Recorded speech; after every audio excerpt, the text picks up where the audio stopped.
something they do. Some yearbook ads. Anyway.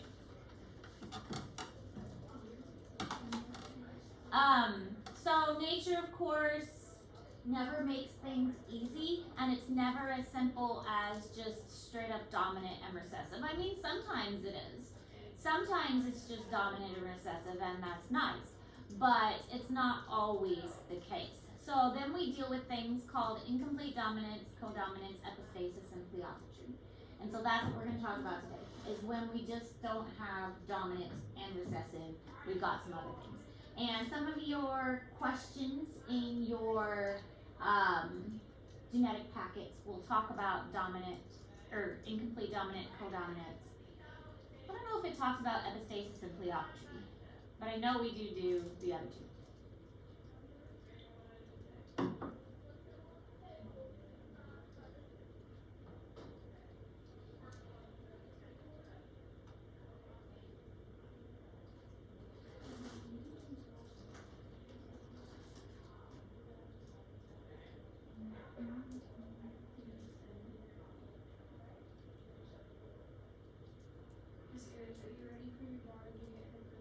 No, we're not talking about that.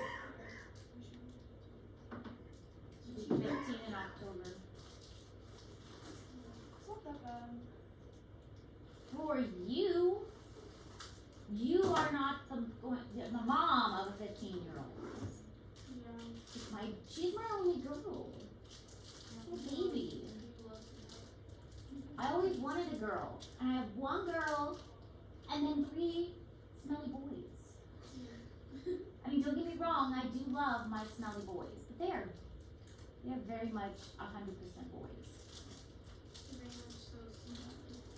They really are stinky. I love them to death, but my goodness. I think it's very cool to wear deodorant. It's inside your brain. It's very cool. Like, I brushed my teeth, put my deodorant on this morning. Hey, at least he wears deodorant.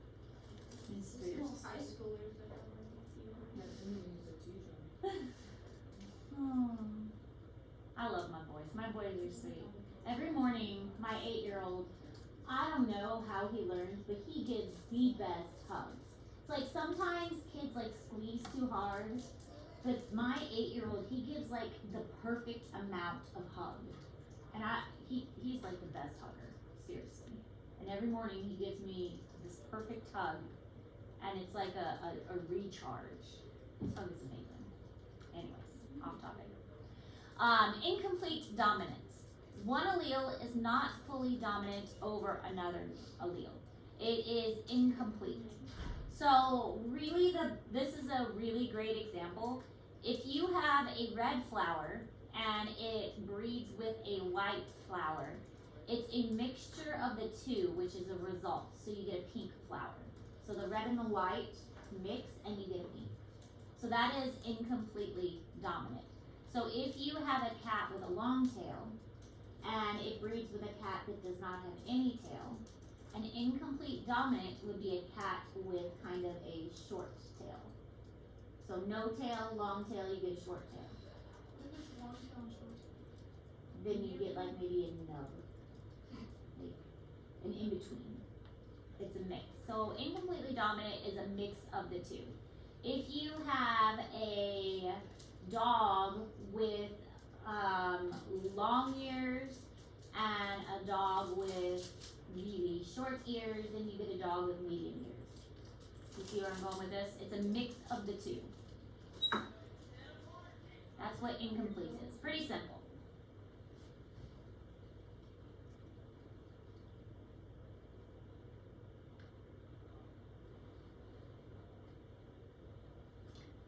But even though it sounds pretty simple, a lot of people do get it mixed up with codominance, which is what we'll learn next. So red flowers, white flowers make pink flowers, because think of it like paint. If you mix this as paint, you get pink. And this is just describing the same thing. Okay. Codominance. These two get mixed up all the time. Codominance. They are equal. If you had a red and a white flower, you get red and white spotted flower. They're equal. When you are cohabitating with somebody, you are equally sharing the place. If it is a co-ed dorm, that means that there are boys and girls in the dorm and they're both sharing the dorm. Equal, okay? Codominance is equal. All alleles are expressed equally. Now, I know we talked about blood types before, and I said that O is recessive. And that's true, O is recessive. But there is an AB blood type. If an A and a B person get together, then their child could be AB. A and B are actually codominant. A and B are expressed equally. So if you have a person that has AB blood type, you could have AB expressed equally. I don't know if we did this blood type before, but this one's kind of fun. We might have done this one already. If you have a parent that is AO and you have a parent that is BO and they have an offspring, you can get some really fun combinations.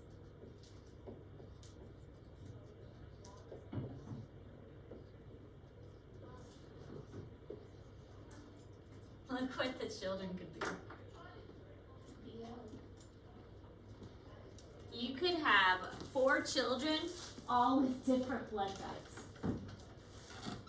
You could have a child with A blood. You could have a child with O blood. You could have a child with B blood. You could have a child with AB blood. You could have 4 kids all with different blood types if you had that combination. Isn't that wild?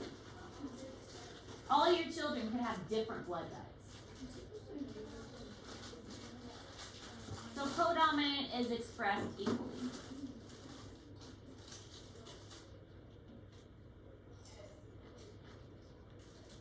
I think it would have been fun to have that blood type. And all the siblings be like, yeah, I have AB blood. Yeah, I have O blood. Yeah, I have A blood. Nobody's the same. As a mom, I never remembered. What blood type do you have again? My dad asked me my birthday. Alright. And so this talks about blood type. And again, with the blood type, the reason it's codominant is because A and B are codominant with each other. O is recessive. The only way you can get O is if you have 2 O's. And we already mentioned that because that's my case. I'm O. But A and B are codominant with each other. And this is just showing the same thing. You can have AA or AO, AB, codominant, BB or BO, but the only way you can get O is to have 2. Alright, epistasis is a little different. This one also gets a little bit confusing. Epistasis is a trait, is influenced by the product of multiple genes. One trait determines multiple genes. Okay? So, fur color in dogs. And we'll look at a picture that'll help it make more sense. So again, write down the terms, then we'll look at a picture. I want you to write it down first, and then looking at a picture will help. One trait determined by multiple genes. One trait determined by multiple genes. I think I might have said it wrong at first. One trait determined by multiple genes.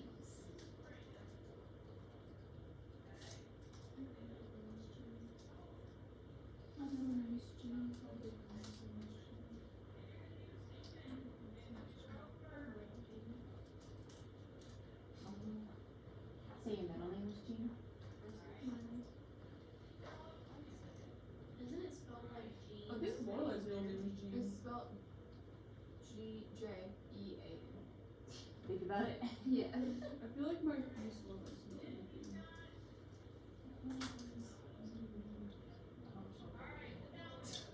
We don't mention it.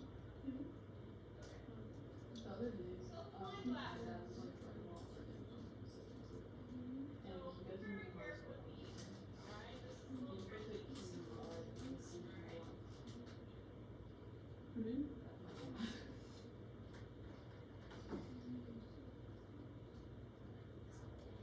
Okay, So here is how this works, and again, we'll look at another chart in a moment. A dog with big E and big B will have black fur. A dog with big E will have brown fur. And a dog that has little E's will have yellow fur. So, any dog that has 2 little E's will have yellow fur. They have to have 2 little E's, but it'll have yellow fur. It doesn't matter what the B is. So as long as it has 2 little E's, it'll have yellow fur. This one, if it has 2 little B's, it's going to have brown fur. So the allele combination is going to determine the fur. That's what epistasis is. The allele combination is determining the fur color. That's what epistasis is. Is that why you can have like dogs that like, or whenever dogs have babies, that way you can have like some that are like bright white and some that are like black? Mm-hmm. So if we go back to the definition, one trait determined by multiple genes. Fur color, wait a minute, I'm going the wrong way. One trait, the fur color, is determined by multiple genes. E and B, multiple genes are determining fur color. Does that make sense? The trait is fur color, determined by multiple genes. But also, that's why it's harder to get the brown lab, because only 3 combinations can make the brown lab. But it's really common to get a black lab. My dad worked. It's really common to get the black lab. It's a little more common to get the yellow lab, but it's really common to get black lab. So you can only get a chocolate lab if you get the 2 little B's. You can only get a yellow lab if you get the 2 little E's. And you have to have a big E and a big B to get the black lab. Make sense? Same thing with chickens here. And the comb shape. This is what the comb shape is. You have to have a big R and a big P to get this. You have to have 2 little P's to get this. And you have to have 2 little R's to get this one. And then you have to have completely recessive to get this one. 2 traits affecting, or 2 genes affecting 1 trait. Make sense? Okay, because then we have this other one called pleiopatry. That's a fun one.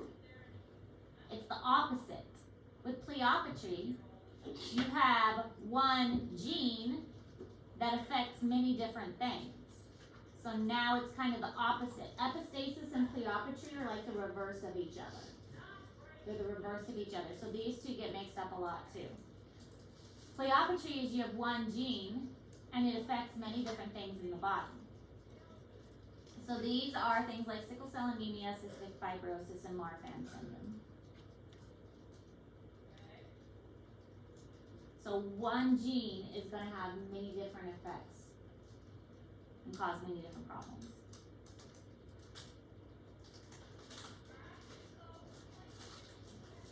What's Marfan? We'll talk about that when that one's actually in the slides soon.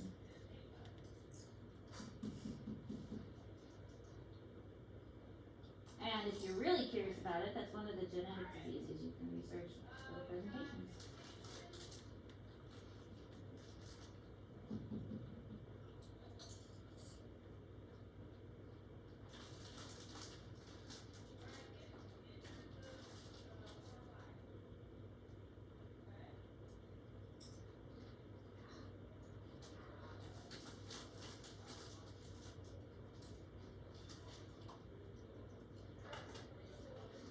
When do you think this test will be? Not for a while still. 2-3 more weeks. Maybe 2 weeks.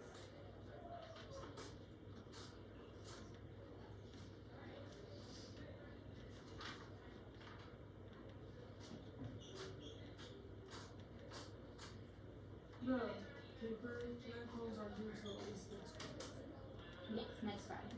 That's what we're aiming for.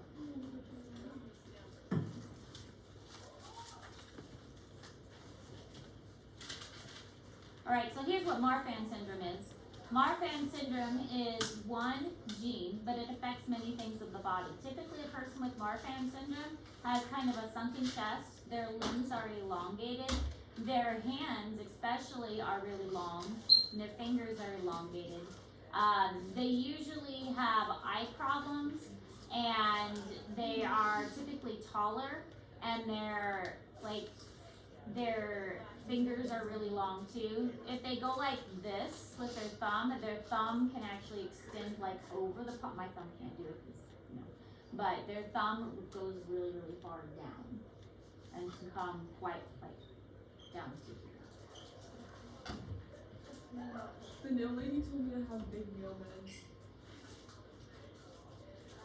Alright, the other thing is that environment can influence the phenotype. So if it is really cold, there are animals that change the fur coat. And so you have the Arctic fox that will have a white coat in wintertime and then a brown coat in summertime. There are other things such as, there's plants that have different plant heights at different altitudes. So the higher up a mountain you go, the plant gets taller or shorter, like higher up the mountain or lower down the mountain. There is water fleas, which are kind of weird. These water fleas, they're called Daphnia. They will actually get a different shape depending on if there is a predator in the water. If there's no predator, then they will look one way. If there is a predator, they will get this little pointy thing on their nose that makes them kind of able to protect themselves. So that's a phenotypic change. And there's lots of other organisms, both plants and animals, that will change themselves based on their environment. So sometimes these genes can become activated depending on the surroundings that the organism is in. And there are cues that they take from the environment. We'll talk about a case here in a moment that's kind of funny of how this works. So genes can kind of be turned off and on depending on environmental cues.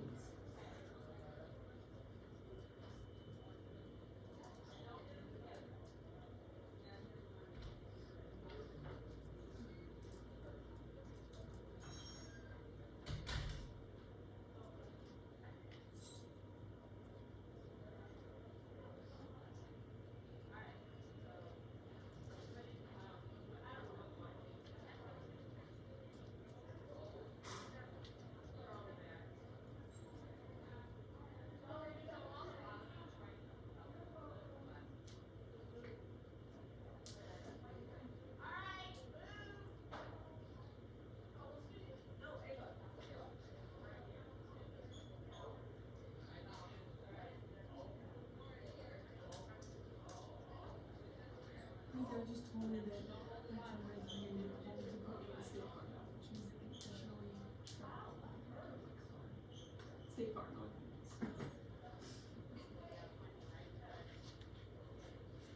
You're gonna like this system. I don't have like consistency. I do. I know. My kids do. I know. They just use Find My just to see like where I am, and that's it. I love how you guys roll your eye. I do. I don't really care. It It used to just be really annoys annoying, but me. now I don't get any notifications. Like I used to get notifications when my mom would be at the school and not. I think it's just really helpful, and it's just a safety thing. Like my sister lives by herself; she's not married, and so my sister's on our Life 360, and it's again a safety thing. She lives in the city by herself, and I like to know where my sister's at, and my sister agrees that it's good for somebody to know where she's at. I don't know where I'm at. They just don't know. Yeah. I'll just ask where I leave my sister's notification too. Well, and it's helpful too because when I'm on my way home from school, we have to pick up my son from daycare, and I pull it up and I was like, is Mr. Eric picking up the son? Or am I picking up the son? Who is closest to pick up the son from It daycare? also gives you alerts if somebody crashes. Really? Like If 360 you does? like crash your Crash car, detection. yeah, it'll alert your emergency. Sometimes it's wrong. Like if you just take a sharp turn around a roundabout, it might make you crash. Yeah. I- Also, kids, you like how fast you drive and stuff. Yes. It does. And You know that. sometimes they're like, I go fast. And so they're like, Mom, slow down. Like, I can go fast if I want. Anyway, nature versus nurture. There is a lot of debate about which is more important. Is your genetics important or is your environment important? So let's say they're identical twins, okay? So identical twins, there's two ways twins can be born. Twins can be born by an egg and a sperm joining, and then the one egg is fertilized by one sperm, and then that one egg and one sperm divide and separate into two. And that's identical twins. So they are clones of each other. They are exactly the same. That's what identical twins are. Or it could twins can be formed by a mother releasing two separate eggs fertilized by two separate sperm. In that case, they are two separate individuals because it's completely different genetic information.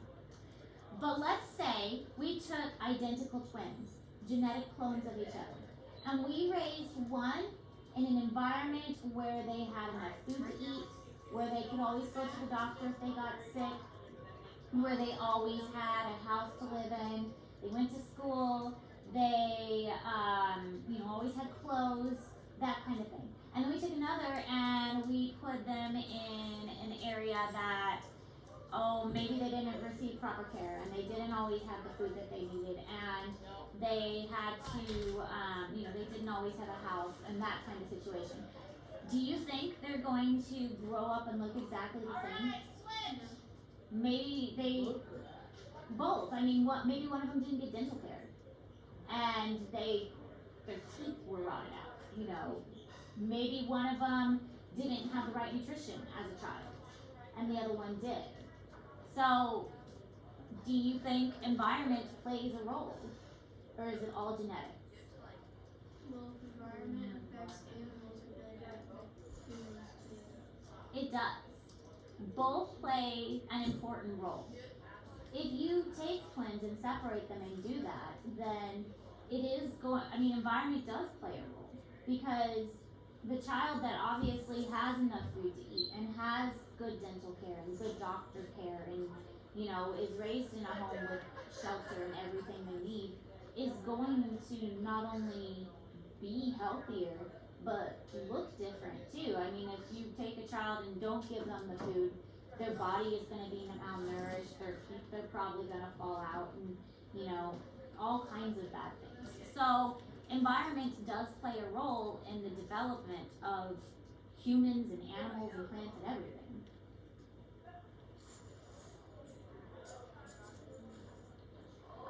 Hitler, great guy that he was, sarcasm. Being sarcastic. No, terrible, horrible person. Horrible person. He took twins and did that because he could, because he was terrible, and he actually did a lot of experiments on twins and said, let's see what would happen. Yeah, if wasn't we there would. like twin experiments like during Yeah, he did twin experiments because nobody could stop him. And so he wanted to see, well, let's do this to one twin and let's do this to the other twin and see what happens. Yeah. Terrible.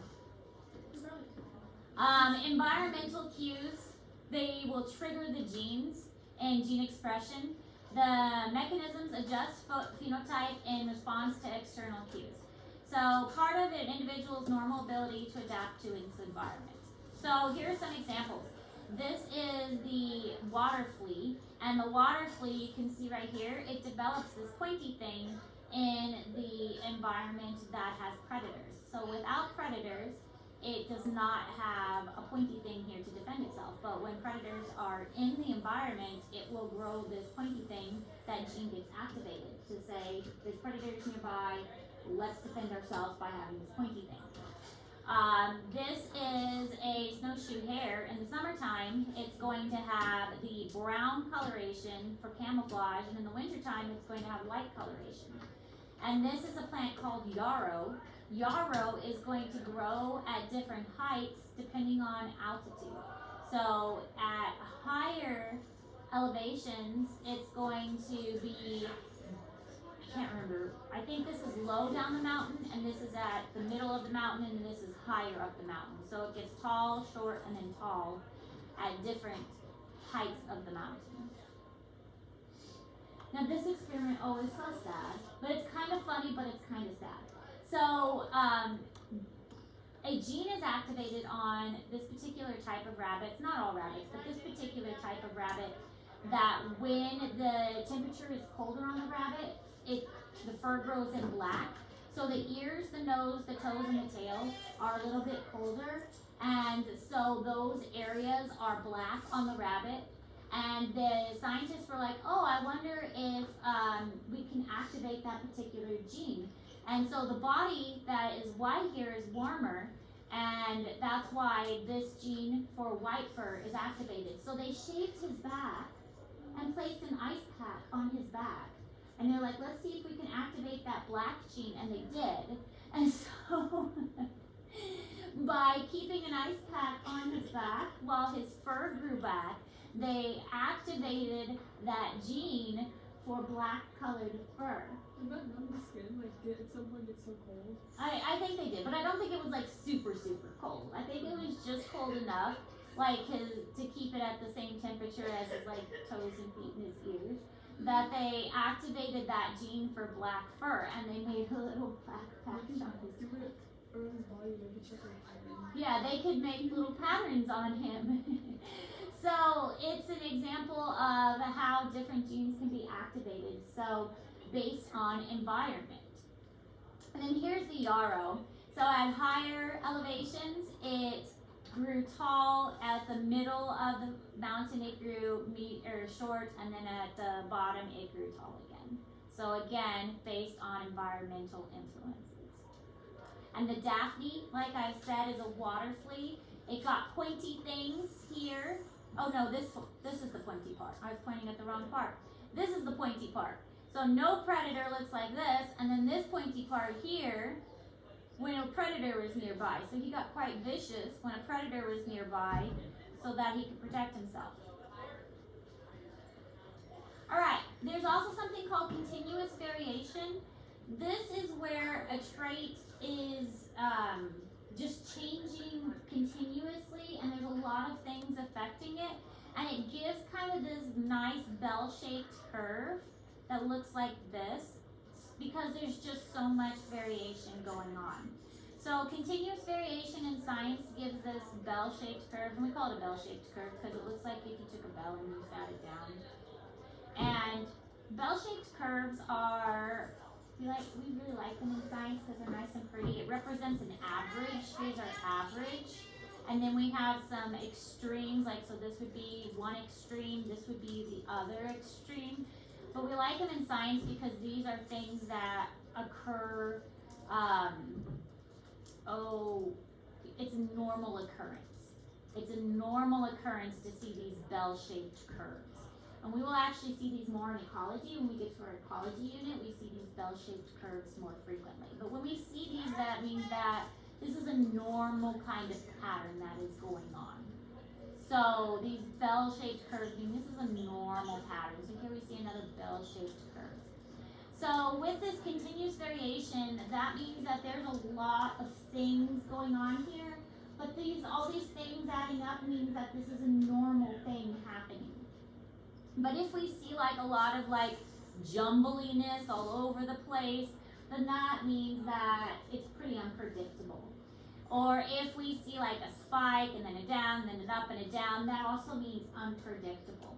But if we see this nice smooth curve, that's predictable. That's something that we can say, oh look, it's predictable. It goes up and it comes down. It's not like all over the place and all random.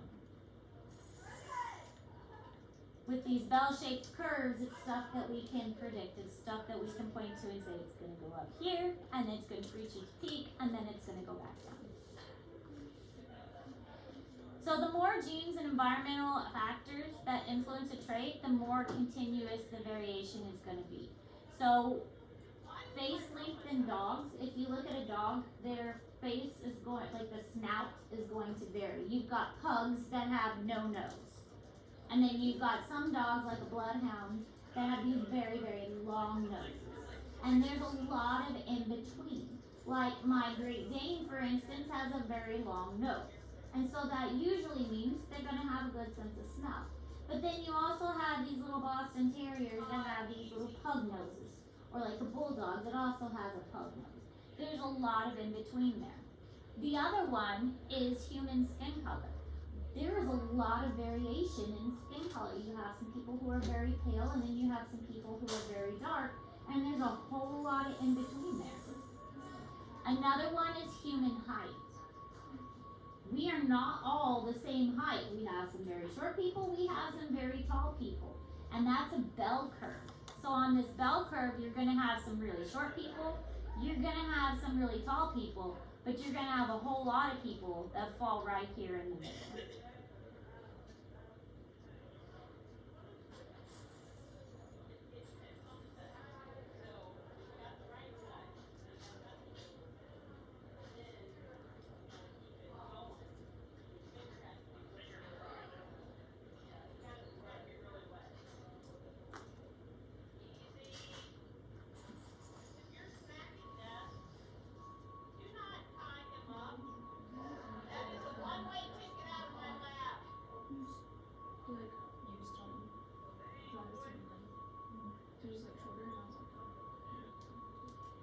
So this person took like their class or a couple classes, and they sat them on some bleachers according to how tall they were, and they measured how tall they were.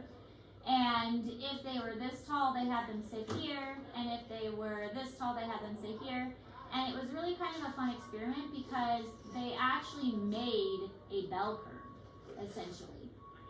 And you can see, based on how tall they were, that they made a bell curve. So it's a really great visual of height, and that this is a very average height right here. And these get more accurate with the more people you have. So a great example of how a bell curve works.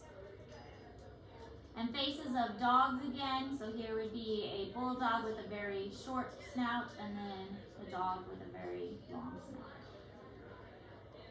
Alright, so some human traits that you would list some human traits that you would guess are each governed by a single gene. What are some things that you have that would be just like one trait, one gene? We're going to talk about them in the lab tomorrow. Eye color? Eye color is some, like there is like brown and then there is blue, but there's also like a variation of brown. There's like very dark brown and then there's more hazily. So kind of, I mean we've got brown and then we've got blue, but there's also variation. Some examples would be like hitchhiker sun, we kind of mentioned that before. Widow's peak, so think of the ones that we kind of did when you made your child. Yeah, facial features. Eye size, yeah. Cleft chin, attached ears, rolling your tongue, like the earlobe. Whether it attaches to the side of your head or whether it like goes down. Discuss the significance of Mendel's use of mathematical analysis in his research. Why was him using math important? Yeah. So by him using math and proving it over and over again, it made it into a law. He could show that it doesn't matter how many times I did this, I'm getting the same results every time. And then why are the traits of skin color and height not suitable for explaining simple dominance? Because there's just so much variation and there's so much in between. It's more of a scale, like a sliding scale. It's not like this is what it is. It's more of a continuous, smooth transition. Okay, so that's all we're learning today. You have about 15 minutes left to work on your genetic problems. And then, like I said, we will be doing another lab tomorrow.